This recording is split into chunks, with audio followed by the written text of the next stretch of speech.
Ya, shalom saudara. Salam damai untuk negeriku Indonesia tercinta. Salam harmoni kebangsaan. Saudara, kita tahu belakangan ini sedang viralnya berbagai media menyoroti pernyataan Menteri Agama Profesor Dr. Nasaruddin Umar, PhD, yang mengatakan semua gerakan atau aksi intoleransi, perusakan rumah ibadah, atau penghentian ibadah khususnya pada gereja-gereja Kristen itu hanyalah kesalahpahaman semata. Begitu yang saya tangkap kesannya di berbagai media sosial. Bahkan ada beberapa media sosial yang coba mengangkat judul bahwa Menteri Agama mengecam keras perbuatan aksi intoleransi di Cidahu, di Depok, dan di Padang, Sumatera Barat. Tapi setelah saya melihat uraian dari Menteri Agama, tidak ada pengecaman sama sekali. Bahkan apa yang ditanyakan oleh reporter atau host di media-media sosial itu, yang kemudian dijawabnya tidak substansial dari apa yang semestinya seorang Menteri Agama membuat pernyataan sikap yang jelas, tegas terhadap situasi dan kondisi yang semakin memburuk akan hal-hal yang bersifat agamis, konflik agama. Walaupun ada beberapa statement dari berbagai tokoh masyarakat, tokoh adat, terbaru kita lihat ada ketua Dewan Adat dari Sumatera Barat yang mengatakan ini bukan konflik agama, dan bahkan mengkategorikan hanya sebatas kriminal biasa. Tetapi paradoks dengan itu, kumpulan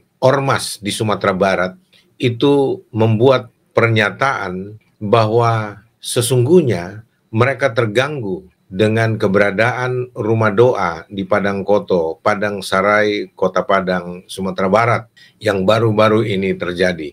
Dan mereka mengatakan bahwa justru pemicu konflik atau kerusuhan yang seluruh orang mengatakan ini aksi intoleran, tetapi kemudian dinetralisir dengan membangun narasi paradoksal, narasi yang justru membalikkan situasi, bahwa sebenarnya pendeta F. Dakhi yang salah, yang merupakan provokator, sehingga mereka terpancing semua untuk melakukan aksi tersebut yang sudah viral itu. Nah, ini narasi terbalik yang sengaja dibangun untuk apa? Memancing situasi dan kondisi supaya orang-orang yang tidak memenuhi persyaratan untuk mendirikan rumah ibadah, rumah doa, apapun namanya, sesuai dengan SKB 2 Menteri yang sering ditafsirkan sesat, tapi memang dipakai menjadi alat bargaining bagi nafsu intoleransi mereka. Dan inilah yang membuat banyak warga jadi kesurupan setan, tanda kutip,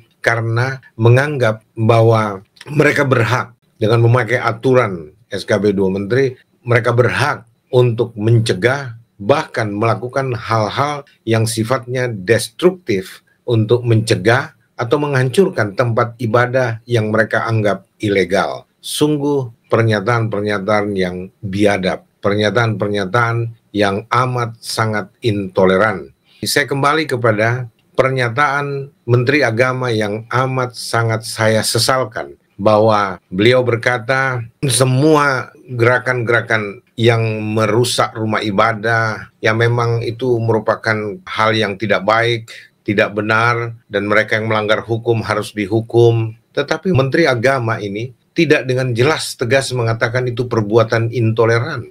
Bahkan terkesan membela dalam pengertian ucapan atau statementnya yang mengatakan bahwa itu hanya kesalahpahaman saja. Dan itu sebabnya perlu diadakan semacam pendidikan spiritual dengan meluncurkan program kurikulum cinta. Justru saya mempertanyakan, di tengah kisruhnya situasi dan kondisi ketidakharmonisan hubungan antar umat beragama di Indonesia, ternyata diam-diam Menteri Agama sedang mempersiapkan satu program unggulannya yang dia pakai menjadi momentum ketika kerusuhan-kerusuhan ini berlangsung atau aksi-aksi intoleransi ini berlangsung di berbagai tempat, beliau sengaja diam. Saya mengatakan sengaja diam. Sampai saatnya tiba, sudah dianggap cukup beberapa kejadian berlangsung, baru beliau anggap inilah saatnya, momentumnya untuk muncul berbicara, tapi bukan untuk mengecam kaum intoleran itu, tetapi justru membelokkan situasi untuk mengatakan ada program baru yang kami ingin luncurkan, yaitu program kurikulum cinta yang harus diadopsi mulai dari TK sampai di universitas. Program ini pasti besar dan pasti berbiaya sangat besar. Dan saya tidak tahu motivasi apa ini dimunculkan. Apakah sudah melalui kajian akademik dan itu dibahas berbagai kalangan lintas agama, pendidikan keagamaan? Saya tidak tahu dan saya yakin belum sama sekali. Itu secara eksklusif saja dimunculkan atau dibahas oleh Menteri Agama dengan tim khususnya yang saya katakan tim khusus yang intoleran. Kenapa? Saya yakin tidak melibatkan banyak wakil-wakil dari berbagai agama untuk dibahas secara terbuka. Nah, saudara-saudara yang kekasih, coba Anda perhatikan thumbnail ini. Semua aksi penodaan agama hanya salah paham saja. Ini pernyataan intoleran Menteri Agama Profesor Dr. Nasaruddin Umar PhD yang penuh misteri. Bagi saya ini adalah bad news. This is perfect idiot. Mohon maaf, saya harus berkata tegas bahwa ini adalah sempurna keterbelakangan berpikir, apalagi berbicara seorang menteri agama yang mestinya cerdas, wise, dan sensitif terhadap isu-isu yang sedang berkembang di tengah masyarakat, terutama soal perbedaan ekstrim dan gerakan-gerakan intoleran terhadap satu agama tertentu dari agama mayoritas. Jadi saudara-saudara yang kekasih, jelas bagi saya ini pernyataan botol, tanda kutip, Menteri Agama yang penuh misteri terselubung. Mohon maaf, saya tidak menyerang pribadi, tetapi bicara jabatan publik beliau itu layak dikritisi. Apalagi ketika seorang Menteri Agama buat pernyataan atau statement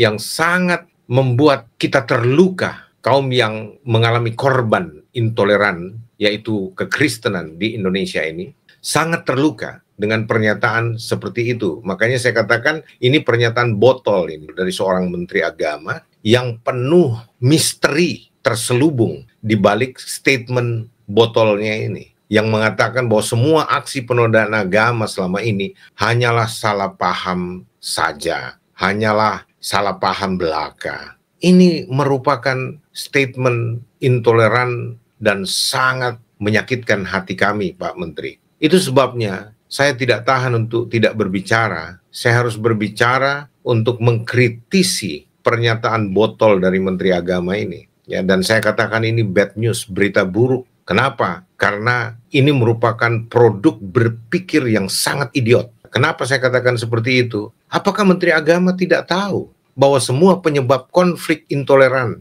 yang terjadi sejak kemunculannya di tahun 2006, 19 tahun sampai sekarang hampir 20 tahun di tahun 2025 ini, penyebabnya adalah peraturan yang saya anggap peraturan yang licik, peraturan yang politis. Dan itu bukan politik murni, tapi politik identitas. Berulang kali saya katakan. SKB 2 Menteri itulah penyebabnya yang harus dicabut, bukan dilestarikan dengan pernyataan-pernyataan botol seperti ini.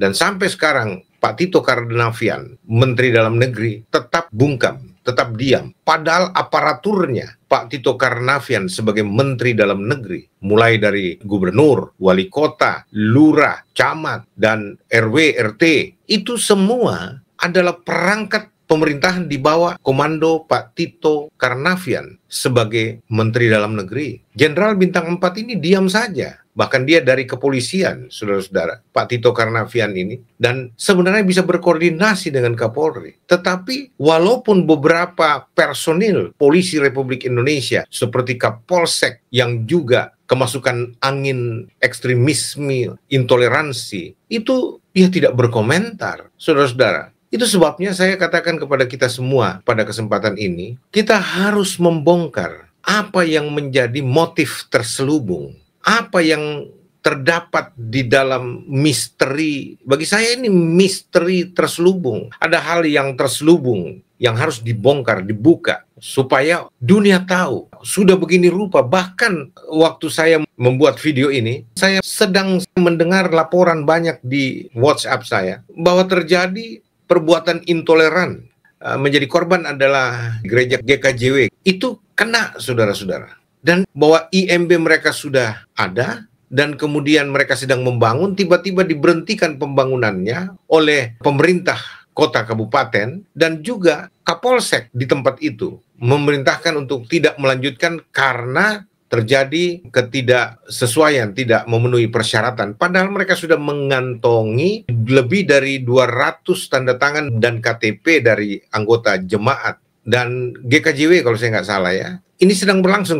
Ini sangat menyedihkan karena mereka sudah memenuhi seluruh tuntutan dari SKB 2 Menteri. Soal 90 dan 60. Mereka bahkan sudah melampaui anggota jemaat mereka lebih dari 200, dan orang-orang yang non-Kristen di sekitar situ sudah menandatangani dan menyertakan KTP-nya ditandatangani oleh RT RW sebanyak 65 orang lebih. Bayangkan saudara-saudara. Itu juga kemudian dibatalkan. Dan bahkan mereka disuruh mendata ulang karena mereka harus mendapatkan kepastian ini, itu, dan berbagai alasan. Dan Menteri Agama mengatakan bahwa ini cuma kesalahpahaman. Tidak, Pak Menteri, ini bukan salah paham. Ini desain politik. Ini rancangan baku. Ini rancangan sistematik, terstruktur, dan masif. Ini bukan sekedar kesalahpahaman. Lalu di tengah kisru ini Anda meluncurkan program kurikulum cinta demi bisnis. Saya bisa menduga, saya pribadi menduga, ini bisnis Menteri Agama ini, kurikulum cinta. Karena pasti program ini memakan dana besar untuk peluncurannya. Dan apakah itu sudah diuji, apakah sudah dikaji?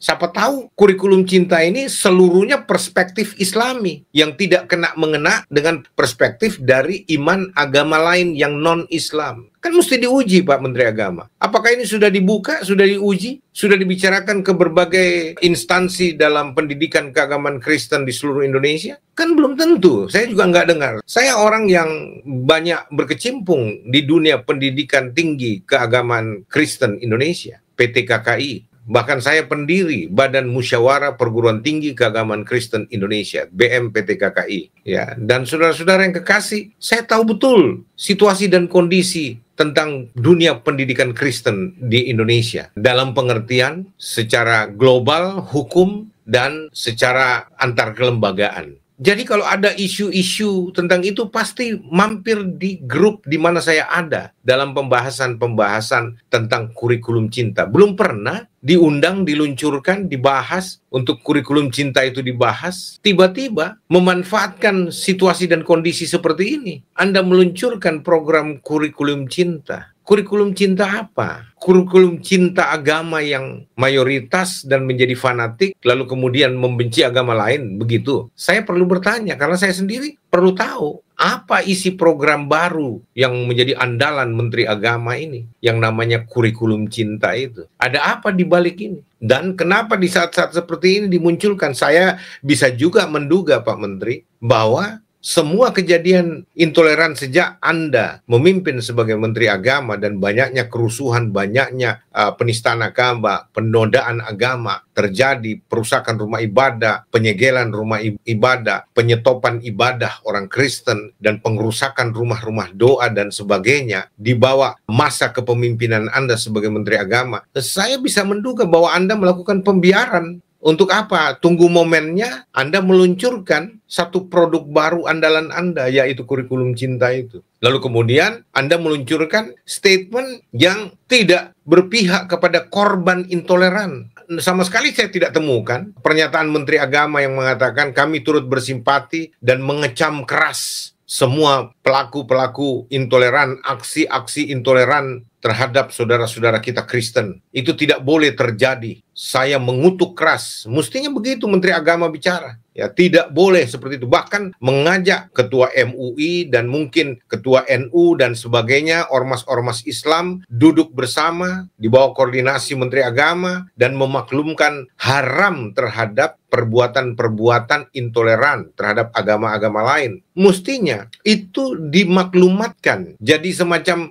fatwa haram dikeluarkan oleh Menteri Agama dan seluruh petinggi-petinggi ormas Islam atas perbuatan-perbuatan intoleran. Kalau betul-betul kalian memang tidak setujui. Tapi kalau kalian diam saja seolah-olah melakukan pembiaran dan kemudian bisa kita tanggapi bahwa ya itu memang masuk kategori grand design. Sekali lagi Pak Menteri, saya ingin mengatakan bahwa pernyataan Anda Pak yang mengatakan bahwa semua aksi perusakan rumah ibadah dan semua kejahatan yang berkaitan soal intoleransi agama itu hanyalah kesalahpahaman belaka. Itu sangat menyakitkan Pak Menteri. Bagi saya itu pernyataan botol dari Anda sebagai Menteri Agama. Bodoh dan tolol itu Pak Menteri.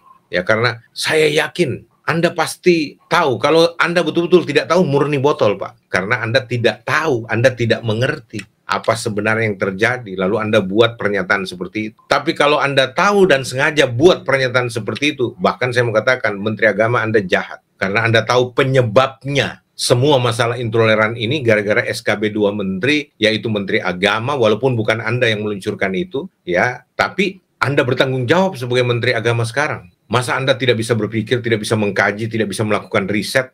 Mohon maaf Pak Menteri Agama, kita ini sama-sama doktor Pak. Kita ini punya yang namanya kelengkapan sebagai ilmuwan, apa yang disebut riset, penelitian Pak, atas hal-hal yang terjadi, lalu dari riset itu kita membangun satu kesimpulan. Tidak mungkin Pak, 19 tahun, ratusan ribuan kali masalah intoleran terjadi, Anda tidak tahu bahwa SKB 2 Menteri itulah penyebabnya. Berkali-kali orang ributin Pak, bahkan sebelum Anda menjabat, tidak mungkin Anda tidak tahu. Tapi kok Anda mengatakan itu cuma semacam kesalahpahaman belaka. Sehingga solusi yang Anda tawarkan, ya ini ada kurikulum cinta. Kurikulum cinta, apa isinya? Siapa yang rancang, siapa yang inisiasi, orientasinya apa, spiritnya apa, nggak pernah Anda buka, tiba-tiba muncul kurikulum cinta. Coba Anda panggil saya Pak Menteri, saya kaji rancangan kurikulum cinta itu. Dan perlu saya kritisi, ya. Saya cukup paham membangun kurikulum Pak Menteri. Jadi kalau mau dibilang kurikulum yang acceptable untuk semua agama, karena Anda memprogramkan ini untuk diberlakukan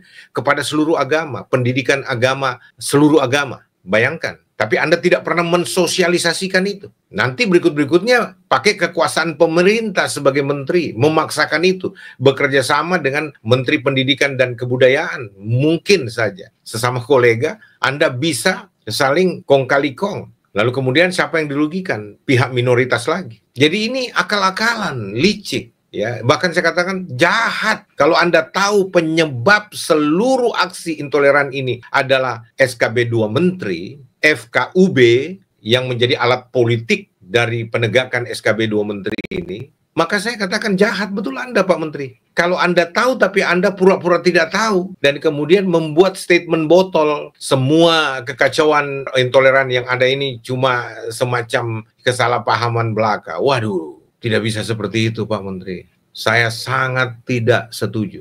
Dan saya protes keras Pak Tito Karnavian. Jenderal, Anda jangan diam saja Jenderal. Bicara dong, tegaskan kepada bawahan Anda, yaitu gubernur, wali kota, bupati, camat, lurah, kepala desa, RW, RT, itu di bawah strukturisasi Anda. Menteri Agama ada kanwilnya semua ke bawah. Jangan diam dong, ada penyuluhan. Makanya saya katakan, Pak Menteri Agama, kalau Anda membangun program baru ini, lalu yang Anda libatkan staf ahli, staf khusus, yang semuanya orang Islam, tidak ada orang Kristen sama sekali, tidak ada orang Hindu, Buddha di dalamnya. Bagaimana bisa kita menemukan nilai objektivitas dari program ini yang akan dipaksakan pemberlakuannya kepada semua agama? Bullshit, jahat Anda Pak Menteri. Ya, ini program akal-akalan ini. Ya, saya bisa duga secara pribadi bahwa ya mungkin saja ada hal-hal yang bersifat keuntungan ekonomis di balik ini, Atau legacy yang dipaksakan supaya di masa Anda, kurikulum cinta itu dibuat oleh Profesor Dr. Nasaruddin Umar, Menteri Agama loh. Tapi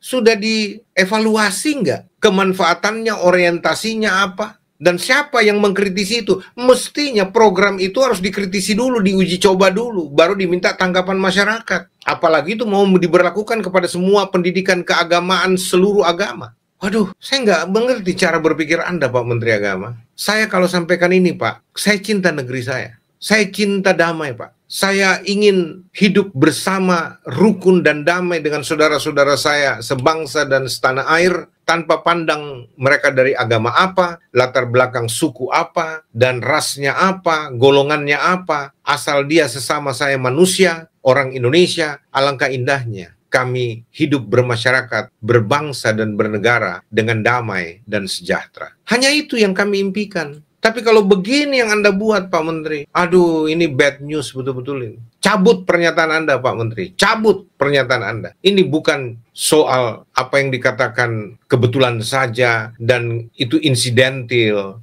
itu tidak terencana karena tidak ada laporan ke RT RW dan sebagainya, ke kepolisian untuk melakukan perusakan. Ya, itu kan pernyataan paling tolol, Pak. Mana ada orang-orang yang seperti begitu, kaum ekstremis, kaum radikalis agama, yang kaum intoleran ini meminta izin dulu untuk melakukan perusakan. Kan enggak. Lakukan dulu aja. Ya, nanti kemudian ada pemuka-pemuka masyarakat lain yang akan bela, akan mediasi ke polisi, dan bahkan minta dilepaskan semua tahanan-tahanan intoleran, mulai dari Cidahu sampai ke Padang, dari Jawa Barat ke Sumatera Barat.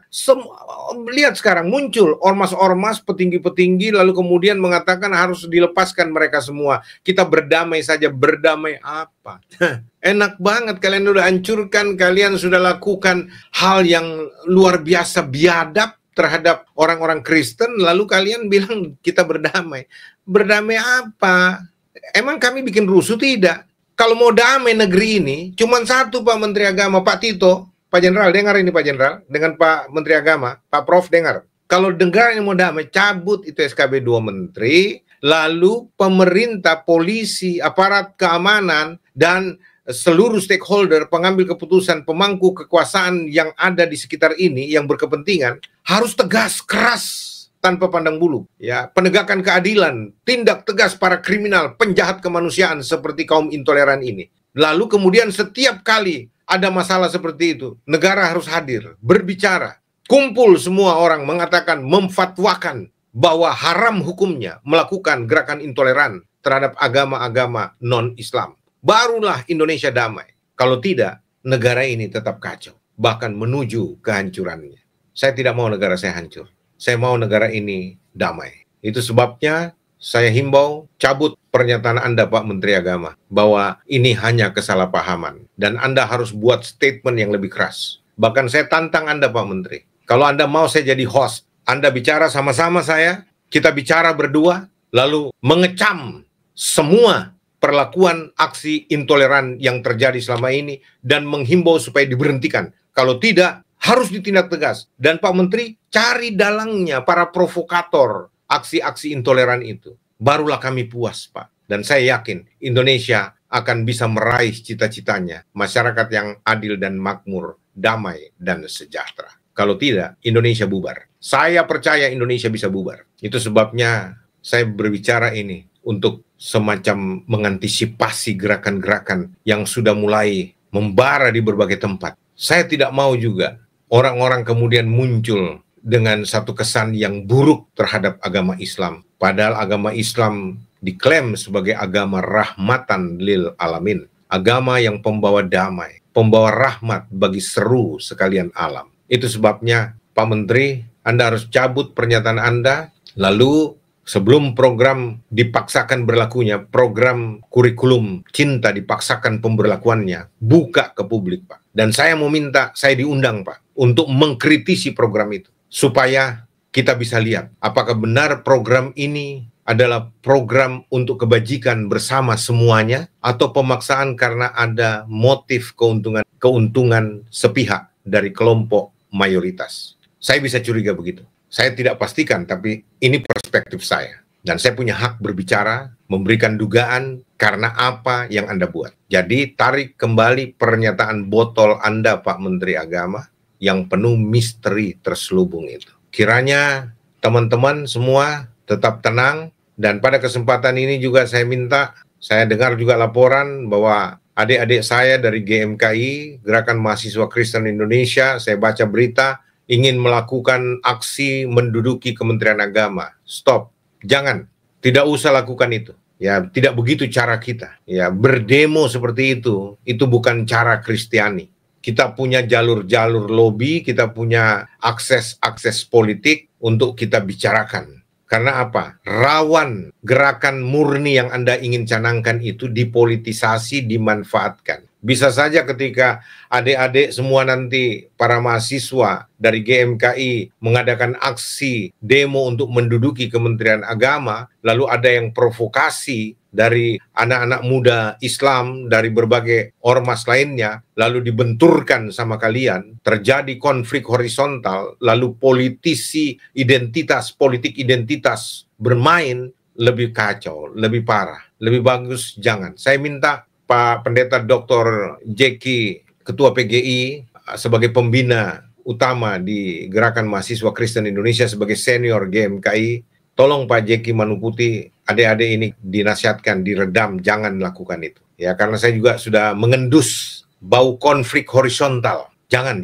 Saya juga ingin disclaimer terakhir ini, saya mendapatkan satu, kalau saya mau katakan itu semacam telepon gelap, ya, bahwa saya dituduh sebagai orang yang berusaha memprovokasi dan semacam menjelekkan Menteri Agama, karena saya orang yang dianggap pertama kali mengangkat isu memojokkan Menteri Agama. Sebelumnya belum ada seperti yang saya lakukan, sehingga agak sedikit mengancam dan mengatakan bahwa tolong Pak Menteri Agama kami jangan didiskreditkan seperti itu dan jangan membangun semacam bad figure, semacam narasi buruk terhadap Menteri Agama kami. Saya bilang itu bukan Menteri Agamamu, Menteri Agama saya juga. Saya berhak melakukan kritik dan saya tidak mendiskreditkan, menyerang pribadi. Jabatannya sebagai Menteri Agama, ya itu sebabnya saya lawan. Saya bilang, saya tidak takut, siapapun Anda, saya tidak takut. Saya melakukan semacam kontrol sosial sebagai panggilan saya sebagai seorang apologet Kristen, melakukan pembelaan terhadap kekristenan yang sekarang ternodai, tersolimi, lalu kemudian mengalami duka yang mendalam karena banyaknya aksi intoleran yang merugikan kami sebagai orang Kristen. Dan selaku Ketua Umum Christian Watch, saya juga terpanggil untuk menjaga, mendampingi, dan mengawal serta mengadvokasi kekristenan Indonesia. Itu sebabnya saya bersuara seperti ini, untuk menyatakan apa yang saya anggap perlu untuk dibicarakan. Jadi saudara-saudara, saya bukan provokator. Saya hanyalah seorang ilmuwan teologi, saya hanya seorang pemuka agama Kristen, saya hanya seorang apologet Kristen yang terpanggil untuk menjaga, mengawal, dan mengadvokasi kekristenan Indonesia dengan cara seperti ini. Kiranya saudara maklum. Dan Pak Presiden, saya berharap Anda juga bersuara. Saya apresiasi Wakil Menteri Agama datang ke Padang. Cuma sayangnya hanya sekedar berkunjung dan sekedar untuk memberikan apresiasi terhadap korban. Itu bagus, tetapi tidak ada saya dengar kecaman terhadap pelaku intoleran ini. Tidak ada saya dengar sebagai wapres memerintahkan jajaran Polri untuk menindak tegas dan bahkan memburu provokator dari semua gerakan intoleran yang terjadi berjilid-jilid ini. Saya harap Pak Presiden dan Wakil Presiden lebih bersuara lagi, terutama Pak Prabowo. Bicaralah Pak Presiden. Mr. Presiden, you must speak up. Anda harus bicara, angkat bicara Pak. Karena kami orang Kristen di Indonesia juga adalah rakyatmu. Sampai di sini, saudara-saudara, kiranya keinsafan terjadi. Dan saya berharap, saudara-saudara hentikanlah aksi intoleran untuk merugikan kekristenan kami. Kami cinta bangsa ini. Tuhan memberkati Indonesia. Salam dari saya, Bishop Joshua Tewu, untuk Indonesia Damai. Shalom.